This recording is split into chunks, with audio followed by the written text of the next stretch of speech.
Let's analyze the Gator Base Way versus Traditional Way, a project all done by hand with 2 teams of 2 men. Which team will win the battle? Let's start the clock. The project will start with excavation of both areas, Gator Base Way in red and Traditional Way in black. The excavation of the Gator Base Way is now finished. Let's level and compact the foundation. We are now ready for the Gator fabric, while the traditional team is still excavating.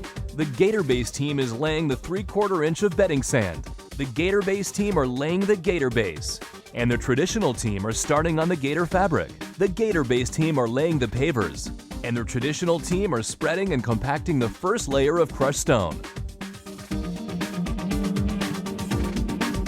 The Gator Base team is down to the edging, while the traditional team are compacting the second layer of crushed stone. While the traditional team are spreading the layer of sand, the Gator Base team are sweeping and compacting, watering the polymeric sand. The Gator Base Way completed 57% faster, versus the traditional team still has to complete the bedding sand, install the pavers, install the edging, compact the pavers, sweep sand on the paver joints, compact the pavers, add new polymeric sand to fill the joints, remove excess sand, watering step process. What will you do for your next project? Join the Gator Base team and win!